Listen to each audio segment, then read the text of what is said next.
Ciao! Hi guys! So, welcome to Madiskarteng Pinay and ngayon, ang pinaka-requested na um, paano daw mag-update ng profile, paano yung proper na pag-apply sa OLJ or sa Online Jobs PH. So, let's start. So, ito guys. So, syempre, yung picture nyo kailangan iyan na yung kumbaga, gusto nyong i-upload kasi hindi nyo siya pwedeng palitan every time na gusto nyo magpalit. Kasi tingnan nyo naman, merong warning na your account will become unverified again if you change your profile picture. So it will take 2 to 3 days to re-verify and your account will be inactive during that time. So kaya kailangan kung ano yung i-upload nyo, yun na yun. So, medyo mahirap din magpa-verify ng account kasi it takes couple of days. Tapos, mamaya hindi pa ma-approve. So, let's start. So, kailangan yung name nyo, hindi pwedeng alias. Full name dapat. And then, yung nakikita nyo administrative, ito guys ay sample lamang ha. So, depende sa niche nyo, yun yung ilalagay nyo.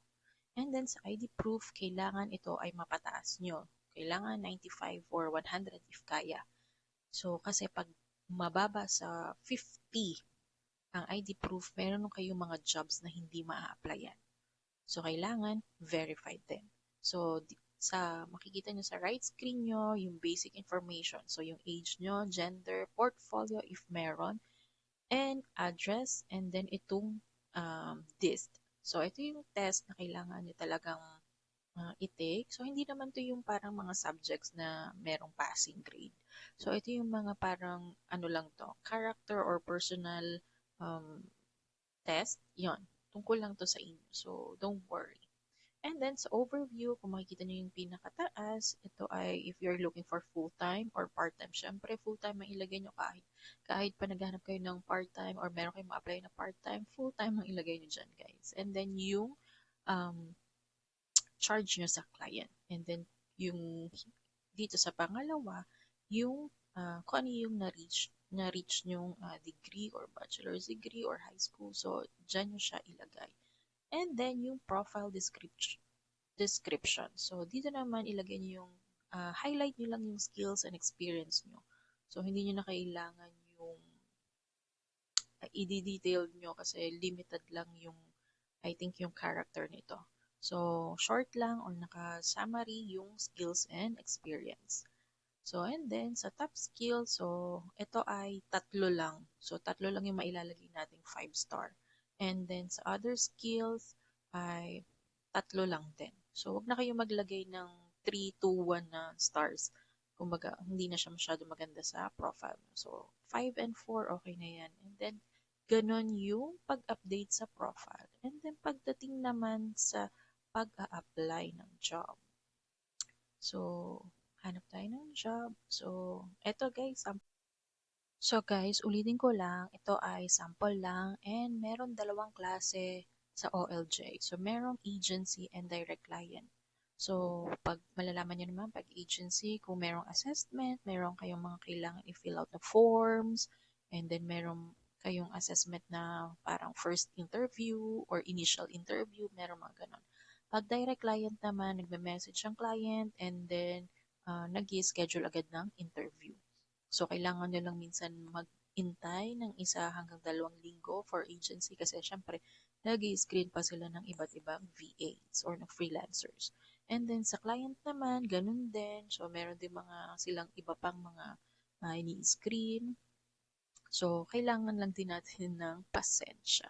Pero guys, kahit na nag-apply kayo, tuloy-tuloy pa rin yung apply nyo kasi huwag kayong mag-intay dun sa mga halimbawa na invite kayo sa interview kasi hindi natin alam kung syempre nandun yung baka hindi tayo matanggap.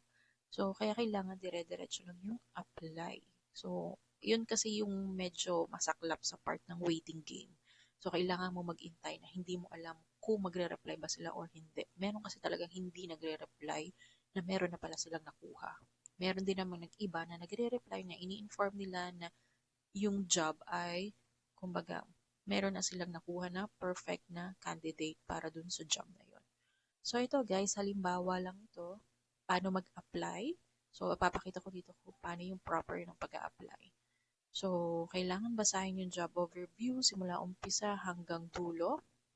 So meron minsan merong mga jobs na kailangan talagang sundin, may mga information na kailangan ilagay or isama sa pagsasubmit ng application.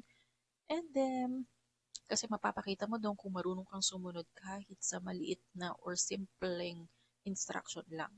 So, importante yon. So, click apply and then if ever na wala kayong nakitang instruction na ilalagay sa subject, pwede niyong ilagay yung position. Or if meron kayong catchy na subject na nilalagay pag nag-apply kayo, pwede nyo rin naman ilagay. And then guys, dito sa message, ito ay dito nyo ilalagay yung cover letter nyo. And then sa contact information, kailangan nyo ilagay yung name nyo, yung email address nyo, at saka yung resume. So, or yung CV nyo. So, dito sa OLJ, walang attachment. So, kailangan ilagay nyo, ang possible na pwede nyo gawin ay pwede nyo i-upload sa Google Drive and then i-share nyo yung link.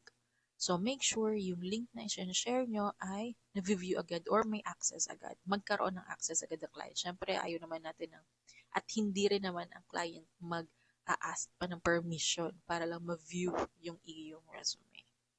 And then, meron dito sa apply points, meron kang 60 points. So, ito ay parang bidding. So, if 1.1 point lang yung ilalagay mo, syempre, yung application mo ay nasa baba. Pero if ikaw ay talagang gustong-gusto mo yung job na in-applyan mo, so pwede ka naman mag-bid ng 5, 10, 15, or depende sa'yo. So, yung 60 points naman na yon ay nabalik yon every week. And then, if okay ka na, satisfied ka na dun sa nilagay mo sa subject, sa message, and then make sure na yung link na shinare mo ay accessible, and ready ka nang mag-send ng email. So, yun guys, ganun yung proper na pag-apply sa OLJ at the same time, ganun yung pag-update sa profile. So, yun guys.